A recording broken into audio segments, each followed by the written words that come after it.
6:30. It's getting 6:30. So I'm going to go ahead and get started. He was generally okay with that, too.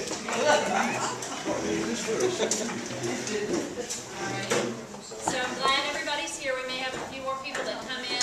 We've got some spaces for them to sit. But thanks for taking this hour out of your evening to come and hear about this project. We are very excited at the city to be working on this, and I wanted to take you all the way through the process so that you will have, beginning to end, everything that has happened and what's going to happen with the plan potentially. And we'll just go through a presentation.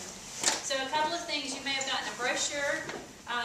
Please take that, share it with a friend. If once you hear the presentation, you can take 2 or 3 more or any number that you want. And then you hopefully will have an activity sheet. I don't know what you call that. It's our chance to get your input. There are 2 sides to it, and I'll cue you up to write on it at different points in the presentation, so you don't have to rush right now. We've got the next hour to be together and hear about it. Take your time filling it out. So, but welcome and thank you. Thank you for being here. So with this project, we want to talk about what it is first. And so the name is called Inspiring Spaces. And what that is just a way to describe the places that we go in our city, in our community, that we remember over and over again how beautiful it looked, or how fun that place was, or sort of what made it different and special, and what made it feel like Hickory. And so with that, we want to build on that and replicate that across the city more and more, because we have a great city and we just want to make sure that investment is there. So starting at the very beginning, City Council has been thinking, and every year they have a planning process that helps them decide, where's the direction of the city going and what can we do to make some improvements. Well, the number one thing is economic development, and that's just a bigger term for bringing in employers, bringing in jobs to Hickory, and then doing some things strategically to our community that make it a nicer place. And so with that, one of the things that we learned over a series of visits, and there at the very bottom, I hope you all can see all that. They traveled to 5 different cities over the last year, just day trips for the most part, and really talked to the elected officials there, to the community leaders, and looked at those cities from the lens of that city had a rough time at one point in its longevity, and then they decided they needed to make some major investments to bring it back up and let it be really a vibrant place again. And so if you've been to Chattanooga, and maybe if you'd been 20 or 30 years ago, it was not the place to be, and it just didn't have a good reputation, and it just had some real hard urban issues to deal with. And so they decided in Chattanooga, as well as in Greenville and the other cities, that they needed to make some public investments in their community. And what that did was it allowed the private sector then to say, okay, they're making investments, they believe in that area, they see potential for it to come back. We can then also make those investments, and it raises the property value, and it adds new shops or new restaurants or new public areas to walk around in, and those things all add up to make a greater city. And we have to keep doing that over and over again. We can't just let our communities stay stifled and just the same all the time, because people are looking for something that's changing slightly, to just know that people still care about it. All right, so with the trip specifically in Greenville, we met with a developer who'd been in Greenville for a number of years and had some major properties downtown. And Greenville 30 years ago was just a really, well, it looked like this picture. It had the river was a big mess downtown, and it had this traffic bridge over the river that it was sort of dry, and it didn't have any life to it. So it wasn't a place that people went to on the weekends or spent time in at night. And what this developer said is that he saw the bones. He saw the pattern of streets and the good buildings, and he saw the potential there in Greenville. And what needed to happen was, not only did the city need a partner, but then he and some other folks needed to make that public investment and go ahead and start bringing some business into town. And so what he said was it made a difference in Greenville for the city to say, we want to make sure there are nice landscaped areas and there's really good signage into town and there's available parking and things like that. And that it's not just the fundamentals of safety and cleanliness. You have to really take it to the next level, creating that community. And so when council heard this, they came back and they thought, that's really that's one of the things that we need to do in our toolbox of things to deal with making sure Hickory moves forward over the next number of years. So it's still about jobs, but with jobs comes the need to recruit those businesses and get those business owners to say, Hickory has got something going on and it's exciting and I know my employees want to come and live there and come into the school system and use the facilities and go to the churches. And that's what it all ties back into. Have we taken care of our streets and our spaces that you see as you drive through to make sure that those things are taken care of? So the plan sort of evolved in the last several months into something called Inspiring Spaces Plan. And so what it is, this plan, and you have it in your brochure you can take with you, is a 4-step process. And it happens over the next 9 months. We'll be finished with it in about April or early May. And it includes not only this planning and this discussion part about what do we want to see, the investments made, but also it includes a list of projects that come out of that then get prioritized.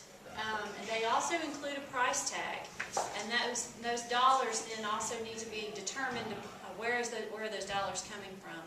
And so with that list, then we can take that list and go ahead and say, over the next 5 to 10 years, this project, then this project, this project get done based on this plan. Now you might say, well, I participated in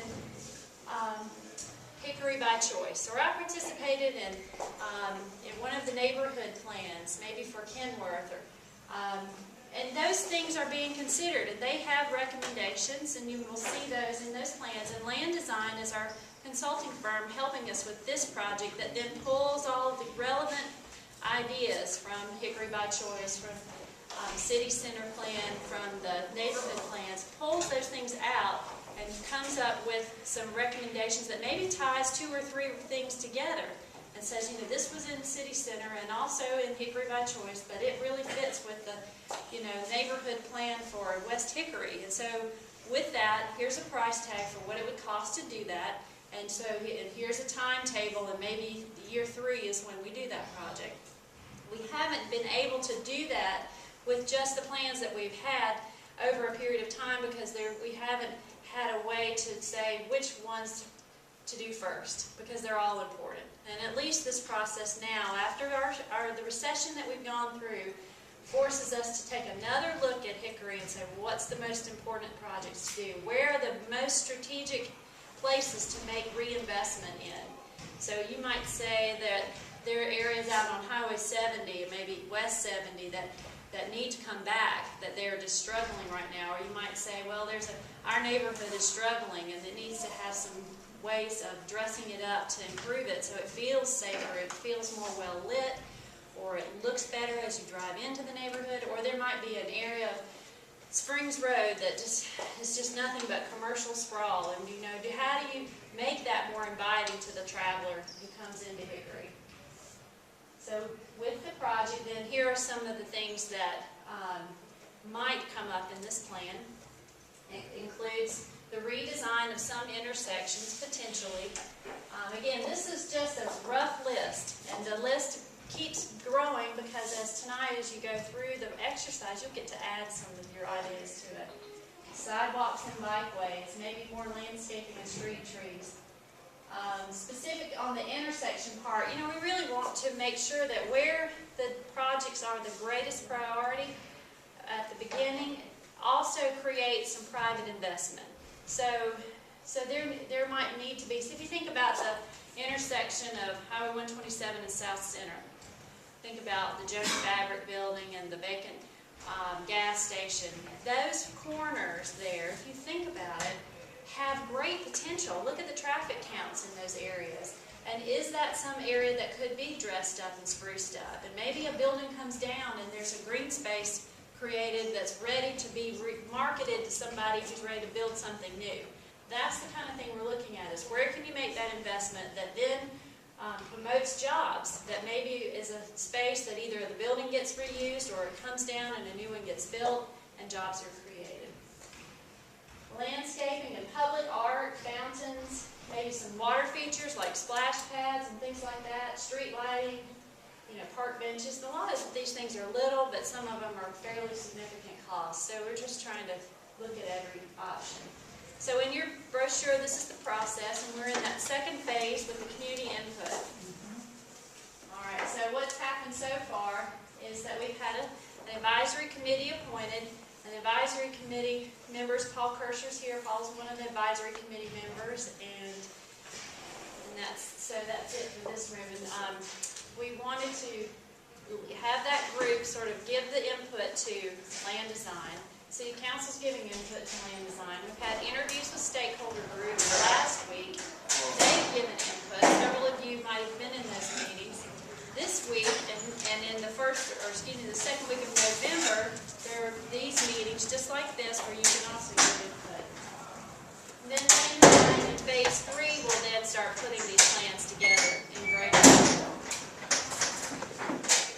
So here's the committee, and you may not know some of those folks.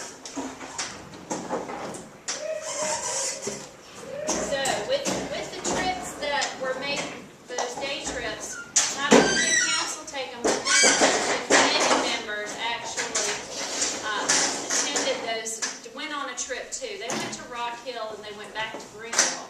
So the interesting thing about Rock Hill is that it's a similar size community to Hickory. It has a university there, Winthrop, and it has a proximity to downtown that they're trying to link better the college students into the rest of the community and making those streets safe to walk on and things like that.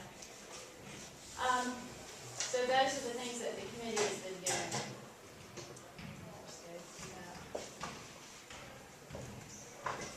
And so with that, then, this final process includes a plan. Not only a plan, but a plan with dollar figures and a timetable.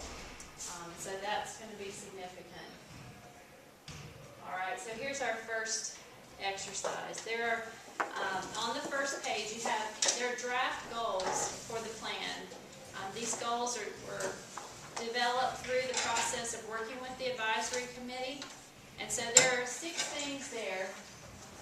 And we'll go through those specifically. So first of all, if you think that there's a goal missing, if there's something that's heavy on your heart that you think it needs to be in this plan, and it may not come to you right away. You might, as we talk through this next 45 minutes, it might come to you, so don't feel rushed. Then just list another goal, and I'll go through the ones that we have there. And the second thing is, if you're interested to receive our e-newsletter, Andy's always looking for new people to get on our email list so we can get the word out about any and all projects. So that's another option, is you can put your name and email address at the bottom if you want. So let's go through these draft goals. First, and I've said it already, economic development is really the most important part of this project. And so where the investments can be made that help spur private investment, those are the top projects. We talked about this, so there may have been several other plans that listed some of the ideas that you have, and we're trying to bring those all back into this process.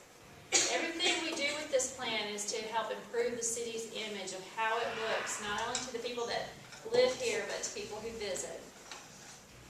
And then for the people that live here, it creates, making improvements like this creates civic pride. And it also may encourage somebody to say, I have means, I would like to give, or my corporation has benefited a great deal by being in Hickory these number of years. Maybe our corporation can give some dollars toward a public project, and maybe that's a piece of art, or maybe that's a fountain, or there's maybe a landscaped area. So this is really a partnership. It's not just the city coming and doing these projects. It's not just dollars generated from the city to do that. It's actually some private investment if we can generate that. We also want to strengthen the sense of place. Now that's a phrase that gets used a lot, and what does it really mean? Well, it means that you have been somewhere in your mind that you can come back to over and over, that it's a real place that has something special about it that helps you remember it. And you may not remember every time you went down some commercial strip in some city and went to any old restaurant, but you might remember eating at a really interesting restaurant, or going to a museum, or taking your kids to an interesting park, or going to a shop in an area that really sort of spoke to you. That's sense of place. The last thing, and not the least, and it's not on this sheet because it's just a typo, because my box didn't pull down far enough to capture it on the paper, but encourage active living. So that definitely is one of our goals, and it unfortunately just dropped off the page. Encourage active living, because most of these things, all of these things are happening outside, and so a lot include getting us outside to walk, or to bike, or to connect from one destination to the other in something other than our vehicle. And so maybe with this list, you know of some other ideas that are missing from here. If it has to do with children, if it has to, and I don't even know what the answers are. You'll just know it. If it feels right, just write it down. So these are the steps that have happened. We had the stakeholder interviews last week. We were into the community meetings. We had one last night at HPD. Crowd about this size, and so that's been good because of the weather changing so well. We have 2 more meetings, so no matter where you live, the meetings are the same, and so encourage your neighbors, and we've got some flyers back there. Encourage your neighbors to come to one of the next 2 on the 13th and 14th and go through this if they would. And where we're headed is a series of meetings with council and the advisory committee to get the input, to hear from land design about what you're writing down and about the things that they've heard at the interviews. And they're also they're going to be back in town. Land design is going to work through some sketches about what the areas need to be improved and what they look like. That happens in December. But where you come in is back in January, after the holidays, that first full week. There will be an open house, probably at Highland Rec. We're working on that right now. And it will have a series of stations where you can go and talk to the different designers and see the ideas that are coming out of this plan and give your feedback to it. That's the one I want you to be on the radar, look out for. So you might say, well, I've never seen a plan like this. And what does that look like? Well, it has a series of recommendations, some bullet lists of projects. It also has detailed plans that sort of create some maps, like the box to the right, number 2. Where it varies from many plans is that it has this estimate of probable cost. So, when you've gone through planning processes before, and it's not to downplay them because they're very important, but the next step is often, well, that sounds really great. What's it going to cost? Well, it takes some time and research to figure out those costs. Realistically, you have to start having contractors and engineers start planning the details of it and specifying all of that out. That's a step that's happening in this plan. And then finally, just getting a sort of a 3D view, a rendering of what those areas would look like into the future is a nice way to help this plan move forward. So you can see it and go, I think that would work, or no, it's not what I had in mind. So that was just another picture of, the level of detail, how many fire hydrants, how many sewer tie-ins, so just lots of detail, and that comes with the plan. All right, so let me stop there. Take a few minutes and work through any of those additional goals. If something comes up that makes sense to you, if you want to talk with your neighbor, or just take a minute and fill in the blanks, knowing that active living is one of the goals for sure. Could we just ask you? Yeah. Okay, my name is Miss Turley Bumgarner, Great. and I come to just about every meeting that I can get to. And I'm a good friend of Mandy Pitts. And my concern is, all this looks good, but I don't see it on the side of town where it could benefit us. Okay.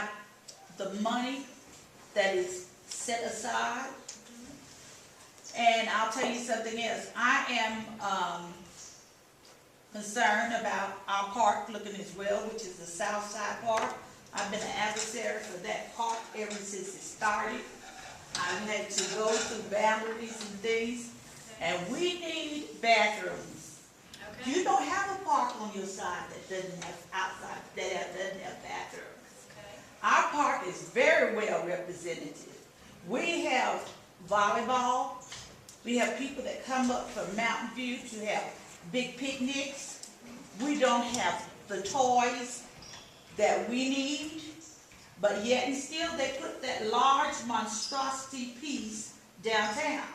Now that took money, but that was money that some of it could have been advocated to build bathrooms for Southside Heights Park. That's what I'm looking at. When I look at all this, it looks very good, very attractive. But that's just for one part of town. Well, We're talking about let's stretching it out over on this side. Right. And we've done this for years. Now this is something for years. Just hold on. All right. Now, what you're talking about more things that can be done to make the city look good, Right. right? Absolutely. Okay. As you know, maybe not, you don't know. We have a board called the Interfaith Board. Okay. And we have the first Black National Monument Library, which is the Ridgeview Library. Okay. And I did all the typing and all the writing and everything to get this done, and we went through all this, and we have got it. Thank God. This is the first Black monument for Ridgeview area that is being done. Okay. We're now in the process of the paving being done. Right. We've already... City's paying for that, right? Yes, city's paying for that. What we need the city to do, okay, is maybe allocate some money to put up a large, nice fence around it. Perfect. Okay, so use that as an example. On the second page, when you flip over, that needs to be written down right at the section that's talked about for destinations. Okay. Or right here, what could improve? What can improve? You raised a perfect point because we have great spaces. We have them all over town. We have them on the south side. We have Southside Park, which is a great space. But yes, it could be improved, and so you need to write down that bathroom comment. You need to write down the things related to the Ridgeview Library, the historic building, because those are exactly the types of things that could go into this plan. Now, is that going to be number one? We have no idea. But the point is tonight, where we are tonight, is getting those ideas, because we might not know that that's important. And so with that, Land Design, who's coming in and doing this plan with us, and they have a limited amount of understanding about Hickory. They are learning every day what we need. And so I'm going to keep going because you may have some other thoughts later. I got a point that I'd like to make also. Okay. It's just that this area serves the metro area, not just this neighborhood, but you're looking at the metro area with the Right. number of churches that you have in the area. So they need to use those public spaces. Right. That's exactly Right. right. That's a great point. That's a great point, and you can see that from this map. And so the pictures are all over the city. That some of those pictures aren't even in Hickory. Some are, some aren't. The goal is, though, to say there are places all across this city, north, south, east, and west, that get a chance to have some improvements made. And so how do you prioritize What's those? the orangey line? The orangey lines are there. This is the map that Land Design did. This is what their study map. It's just a place to get started. So the orange line just shows some major corridors. So that's Lenore Ryan Boulevard, Highway 40 and 70, Highway 40, 70, McDonald Parkway. Those are, we're trying to identify areas that have gateways that come into town. And so the circle dots are gateways. And then the other numbered items are just landmarks, just to have reference. So when Land Design came in about a month and a half ago, they started identifying further corridors that need to be considered in this plan. So now you see 321, you see up 127, and you see 40 and 70, LR Boulevard, a little bit of Highland Avenue, and so that's just sort of the beginning. You know, it's a process, and every time we gather more and more information. So the third time they came and they heard feedback from the advisory committee, we added Springs Road, and we added Fairgrove Church Road, and we added additional portion of Tate Boulevard there, because there are so many small opportunities in all of these areas that could be a part of the bigger plan. Alrighty, so now we're to the other side of your paper. And with that, there are a couple of questions that are asked on that. This is the best way for us to get all of the information fairly so that everybody has a voice. And so there are 5 areas of improvement that we want to talk through. We want to talk about our gateways into town. We want to talk about our corridors, which are our major roadways for the most part, and some greenways. We want to talk about destinations and open space. So places that you go frequently, that you sort of know in your head, oh, yes, you know, Ridgeview Rec, or yes, you know, the Patrick Beaver Library, or whatever. Those are just destinations. And so the questions there are pretty straightforward. Which gateways need improvement? Just name a couple that you travel through very, you know, often, and you know that, oh, if that sign looks better, it might help, you know, or and which corridors need to be spruced up, because some look really nice and have newer plantings, and some don't have that, and maybe are an older street without as many sidewalks and things like that. So you just have to list those. The destinations and open space question is about sort of where do you go? If you had a great sunny Saturday afternoon, where would you go? Where would you take your children? Where would you take your grandkids to go and have a good time? All right, so those are destinations. It doesn't have to be a park. It could be a number of different things. But where would you go that's outside? And why do you go there? What's there that draws you there over and over again? And then what could be improved? Just like the comment about the south side bathrooms. And then if you've traveled to other cities and seen things that you really love, and you'd say, oh, that might work in Hickory, or something like that would be great, then let's jot those down too, because we're looking at all ideas. So those are our 5 key things: destinations, open space, corridors, gateways, and overall character. Because that's what land design is hearing over and over again from the different people that they're talking to, is that if we had some extra dollars that we could put in to improve above what we do operationally. Now, Parks and Rec has a budget, Public Services has a budget, and they are asked to hold the line constantly. We've been in this recession, and we have a limited amount of dollars for operational improvements. They have a capital project budget, capital improvement budget, that probably hasn't been able to be used over a number of years because of the limitations on our budget. So part of this plan is saying, time out, we will have some key projects that we need to do because this is that important. And so there are new dollars that need to be identified, public dollars, private dollars, grants, all of those options. And then that this project would carry forth beyond that. So let's just go through. The most important thing about the destinations are there other people at your destination? And then when you're at that one destination, can you walk or ride your bike, or do you get in your car and can go somewhere else? But hopefully you can connect. And so one example of that is just like the LR students. Can they come to the Salt Block? Can they come downtown? Can they come to the Ridgeview Library? Can they go down to the Southside Park safely without, you know, and so maybe not all of that's practical, but it's a goal. You know, you want to have better connectivity and go from destination to destination. So just, yeah, these are just more destinations. Here, even in this meeting room. LR, Salt Block. Okay, so you do that through corridors, and that's a fancy word for just the streets you drive, or the trails you walk along, or the bikeways that that you use. Now, so if you can think in your mind some of the roads that are just not a good road for kids, and the cars are going too fast, or it just doesn't feel safe. They're not good crosswalks.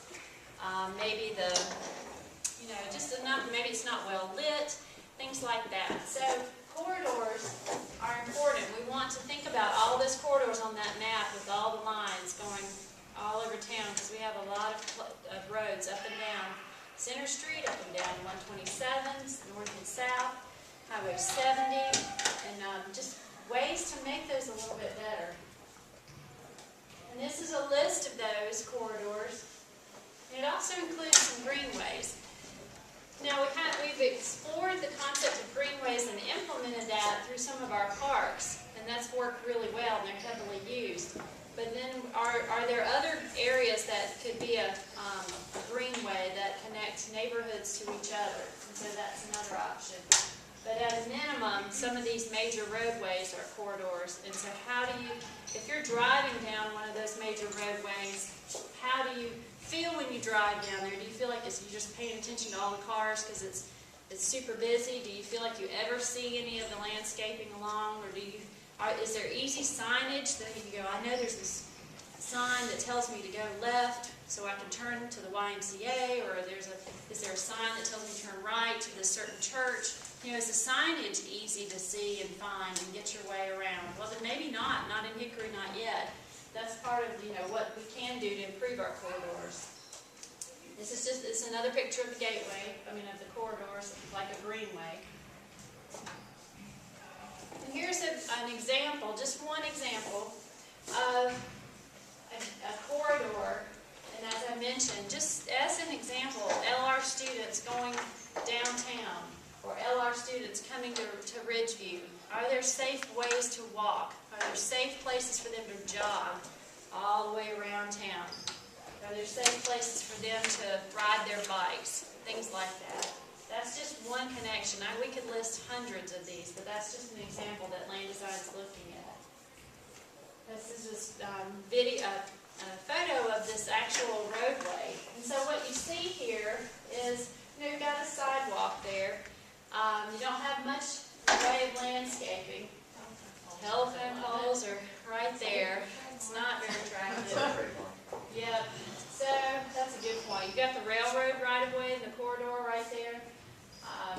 But you can sort of see where you're going. Maybe there's a visual sort of lead that helps you know that with some dressing up, with some landscaping, some better crosswalks or sidewalks, and some better signage and lighting, that area might feel safer, and you might go, oh, I could walk down there with a friend, and not be concerned. This is just, further. We use this space to park our cars right on the street, and that's convenient, and the fire department would probably wring my neck just to say that all of a sudden their parking is not important, but, there's a lot of this across town where if we and I'm not talented enough to know how to do that, but Land Design has those skills to think about these spaces differently. And so how can you still have parking but have a nice softer approach with landscaping and trees and signage and better lighting? Again, this is just one example. We can go on. Here's another example. So historically, some of these neighborhoods got it right. Kenworth is a historic arts and crafts neighborhood, beautiful neighborhood. And when they planned that space, they had good street grids, and they had good sidewalks. They had the right sort of separation. With the houses still close to the street, but not super close, and a good network of sidewalks. But they had these gateways. They took that extra step to put these little monuments right there, so you were entering a special place.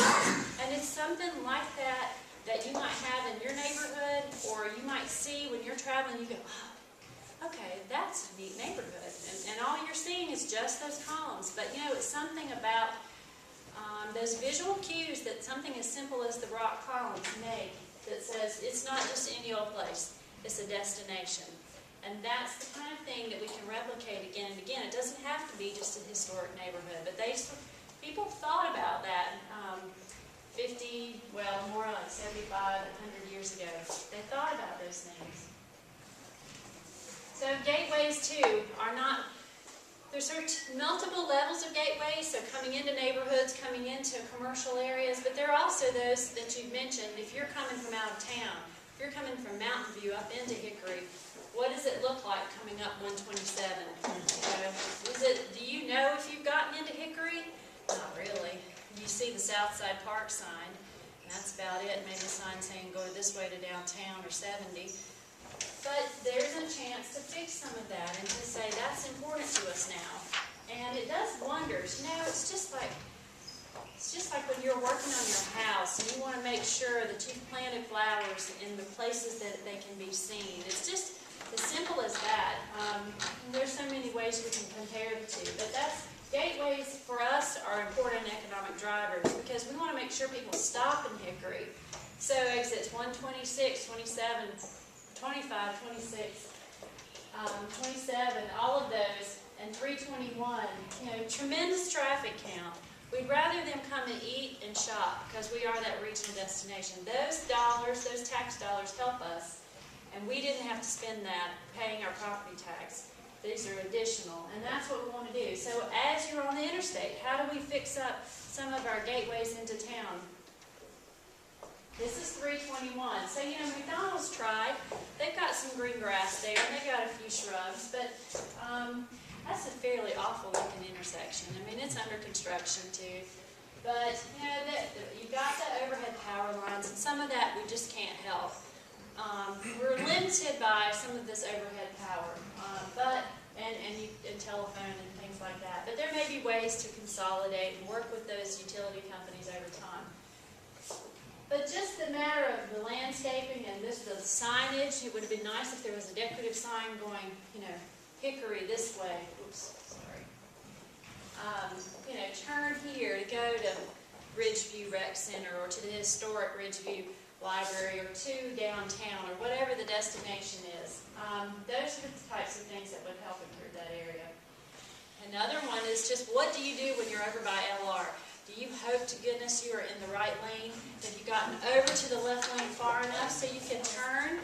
You know, there is no signage. I always wonder if my parents ever navigated through that, if they could make that happen without the signage. So there's just opportunities in that area too. If you think about going out Highland Avenue there, what's neat little houses, you know, and there's some potential right along there to do some redevelopment. And so even just that area that has actually seen some new industry come in and reuse, like the Cibola building and some of the others that carries you all the way up to Shuford Mills, that area is right for redevelopment. And just something as easy as fixing that intersection with some signage, landscaping, lighting, and crosswalks for those students maybe would be an improvement. Another few examples of our one-way pairs coming in and out of town. And just the example there in Kenworth, you know, some of those older neighborhoods have the right structure. They have the right bones. And so, you know, they have good presence with those houses sitting up and majestic on those corners. And the same thing can happen just with a little bit of landscaping to improve those areas maybe. And those are just more examples of the different corridors you have. So here are some thoughts from the advisory committee. I'll just run through these slides. And you feel free to keep writing. You're not bothering anybody. Just if you see something that makes sense, just jot that down and make sure you're still getting your thoughts out on paper. But, you know, we talk a lot about landscaping. Now, that doesn't come without a price tag of not only putting it in, but maintaining it. If you can imagine your own yard, it's not easy. So we have to be sensible about what we put in, but make sure it's appropriate. But it makes a big difference. You know, it makes a tremendous difference, especially in a commercial area where there's such little landscaping that buffers and softens up the buildings that we have. So here's a house that I think got it right. And, you know, they have this corner. They could have just left that alone. But you know what they did? They said, I want to have those shrubberies and that tree there to just not only be something I look at when I sit on my porch, but also to to be beautiful because I'm on a corner lot. And if we had some businesses that thought that way too, we have some great success stories across town. So those are still the partnerships that we need with our community. Not only just city dollars, but private dollars ready to put in some extra. And so we had another committee member that said, you know, it was great to go to these other cities, and that's important, but we have assets here in town. And we know those are here, and we need to capitalize on them, because that's really what makes Hickory special already. And so where are those places? That's part of your destination list. If you think there's a special place that you know needs some attention, write it down. And so here's a commercial area, you know, where this is, near the Coca-Cola plant coming up there near Westmont. So just, you know, if that intersection had a little bit of shrubs or some sort of area that took, you know, just a little dressing up. Those are just another few examples. And so I'm not a fan of these trees necessarily, those are pin oaks, but if you just notice what that row of trees does to soften up the view between the roadway and the building. Now, does anybody recognize that area? Train depot. It's the train depot, exactly. So it's just a different view. You're standing on the inside of the tree area, you're looking across the street to the post office, but, you know, it makes a big difference. And so just things like that are what we're looking for. Here's another example of where the pedestrians, the bicyclist, and the motor on the vehicle, they're using that same space safely, carefully, and enjoying it. And you know, a great resource that we already have in place. How can we replicate that again and again in other areas? So then the committee members also said, you know, some of these projects are large. You know, we've got some significant tracts of land or some really older, outdated buildings that might need to either come down or be renovated. But, you know, is that the city's responsibility? Or you as a neighbor dealing with that building in your neighborhood? Well, probably not. It's going to take that private investor to say, look, I'm ready to get a grant or to go ahead and take this building down myself because I'm ready to say this is an area that needs to be redeveloped. And so just as one example, and there's multiple, you know that they are all over the city. You know, this is Lyerly Mill right at 127. That's an area that building is going to be fabulous at some day. And whoever's going to get that building is going to know exactly what to do. We'll just pray for that. They'll get that right. And they know that that's a historic space and that it has great features. If you've ever had the chance to go inside, it's really beautiful. But you know, it has great property along with it. So what could happen there? You know, what new commercial could go with it and be right in the middle of town, servicing all these different communities? Those are the kind of big ticket projects that, you know, we just hope at some point we get a developer that says, I'm ready to work with you, city, and let's partner, and what can we do to get that area redeveloped? So all of this is to say that plan design is looking and trying to identify our character. And Hickory has an amazing amount of character, not all the same, very different pockets of neighborhoods and history. And so how do we make sure we tailor these projects to reflect that history? And that history doesn't fit in every neighborhood. We got to get down into the neighborhood, see what's important, and make sure it's reflective. And I don't know how you do that, but they do. And so it's through art, maybe it's through signage, and it's through picking the projects in those areas that are important to that area and saying, this is our space, this is our special destination, and we want it improved. And so, you know, we go all the way from CVCC up to the Crawdad Stadium, down to Center Street, Lenore Rhine. There's just we cover a lot of ground in this city. 29 square miles. It's just a significant footprint because we're that metro area, because we are servicing a market much greater than our 40,000 population. And so we have to hope we get those people coming in spending the money so that we can use some of those that energy to dress up the areas to let that cycle happen faster and faster and with greater significance. Alrighty, so I have jabbered, and so I want to just take time out here, and I know you may have jotted some notes, but if you need another moment or two just to fill in some blanks, and if something resonated with you, maybe you just stick a note down.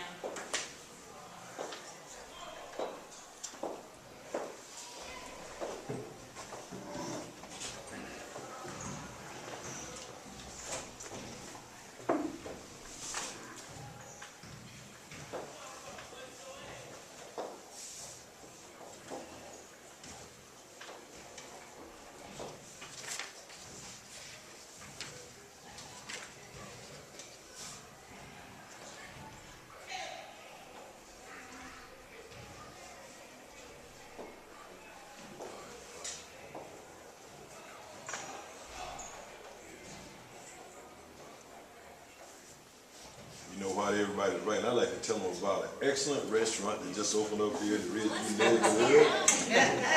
It's called Sankofa's. And it's right across from the funeral home. Really? Right where all the churches are. Yes. My classmate is a runner, Alicia Wright. And the name Sankofa comes from an African bird. If you look on the front of it, it's where the old pool room used to be. Sankofa is an African bird. Okay.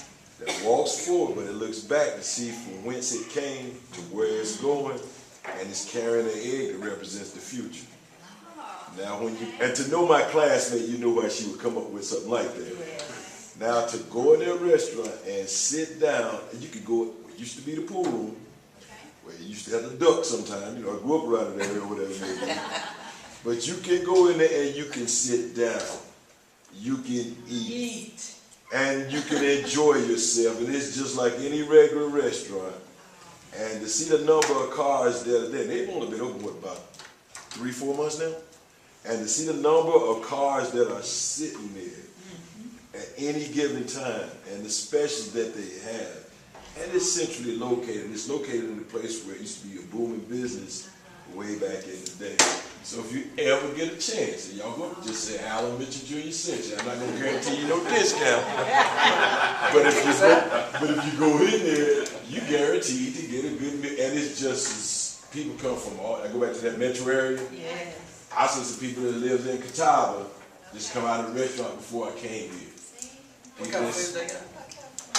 Soul food, any kind of food you want to eat. Anything you want. They have it right there. And it's her and her husband, they run it, and just to see the people going, and she's not having that crazy. It's not even a pool room. They don't even, there's not even a pool. I think the pool table back in the back. But the food is so good. You got the parquet floors in there. Sankofa. It's S-A-N-K-O-F-A. If you ride back up First Street, you get to the stoplight where Friendship, where First Street and 4th Avenue intersect, and just look to the right, and you'll see that restaurant, and you'll see it up there on the front. Businesses like that within this neighborhood, you know, we're talking, not to stray away from what we was doing, but patronizing new businesses and existing businesses in the neighborhood, because I can't see us putting no factory over here right downtown in the neighborhood. We call it a neighborhood concept. But when you got existing businesses such as that, and the Bob's businesses that have been here for years, I could see which serve the metro area. You just look at those businesses, even the laundromat, even the funeral home, serve the metro area. So you take little businesses like that per se, and just investing into those signage, directing people to those businesses. But if you get a chance, just stop by the restaurant. Chris got a restaurant down. He's got Tasties down here. Richie picks a lot of business up from the metro area, which is running right up 70. And if I'm not mistaken, this neighborhood sits in the center of the city of Hickman. So you're going to have some type of transportation from all parts of the metro area coming through this way. So you have those different things in there, and those are the ideas that I'm actually looking at. But if you get a chance, I just want to talk about the restaurant. I mean, if you go once, you'll go back. You'll go back. Mandy, have you been yet? No, but I might go after this meeting. It's also finished. She closes at It's level 6. 100. She closes at 6. Maybe tomorrow. But if you go Lunch to early evening. lunch early evening during the day, I mean, to see the number of cars that are sitting there. Some of the police officers go there and get lunch. I mean, just to see the number of folks that actually go through there and actually eat. And it's like that mom and pop home cook, hometown. I mean, you have that feeling My when mom you used go to in burn our meals. She burning, but not like that. I'll tell you, and the food is just excellent. And you just get a chance Thank to you go for through sharing it. that. I'm excited. We'll make sure the consultants there too. Very good. So you've had a few minutes, and we want to just go back around one more time, so that you get the full flavor of why this is important. To strengthen the tax base, to support a restaurant like Sankofa. So we do this extra bit of dressing up so that basically we strengthen all those properties in that area. And so that private investor, that restaurant owners made that, if they put out a lot of money, probably have a loan, and they're counting on those lunch and dinner sales, but what else can happen? And those are the interesting places, and that's what makes that sense of place happen, is that you knew that person from high school, and that you know and you trust them, and you go in and it's a friendly atmosphere, and that's awesome. That's what it's all about.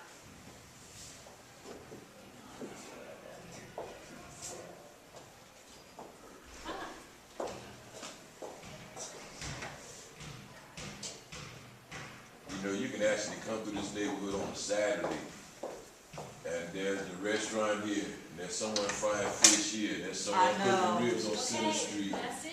You got different, I mean, the neighborhood is buzzing, I mean. Is that fish that I'm seeing in the parking lot? Oh, Yeah. man. Is that it? And she is awesome. Man, I mean, you just and everybody makes money, even though everybody's cooking in a close proximity of each other. Everybody's making money. That's I mean, it. everybody. Well, that's that sense of place, and there's a thing that planners talk about. It's called place making. And sometimes you say, if you can do or see or experience or if there are 10 things within that proximity, and 10 is not the magical number. So some cities, maybe our size, if there's 6 things that you can see do, if you can get off the bus there, if you can go to 3 places to eat, if you can sit outside on a park bench, if you can, if there's a playground nearby, if you can see visually, if you know that a dress shop is right down the street, then that creates a place, and you know to keep coming back, and you might do a different combination of things every time you come. But that for a retailer, that's helped driving their business. So that's great. Yes, ma'am. Can I ask one question? You may not know, but why does the city transit not come to Southside? Oh, I'm not sure. I was just wondering. I see it stop, At the park, you mean? by the old Texaco service station, but it does not come across the bridge to Southside. I mean, I know that a lot of people have cars, but there are some of the kids, want to go to the mall. Maybe we can ask that question and then get back to you on that. I honestly don't know. That's a good question. So, quality of life. So the first thing was to improve property values. Second thing is because if we aren't competitive, if we aren't moving forward and making some improvements and taking these dollars that we have for these projects and putting them back into the community, our community is not growing. We might be dying. We have to do this in terms of making these continual improvements. We can't just sit back and say, that's it, never again, I'm not doing any more. We really can't do that. Because you know what? The town down the street, and it might be Statesville, or it might be Durham, or it might be Wilmington, they have got it, they have figured this out, and they are starting to attract the younger people, and they are starting to, and quite a number of them. There's lots of reasons for that, but we have to get in there and do our part. We have to be competitive. We have to offer up and say, here's our community college, here's our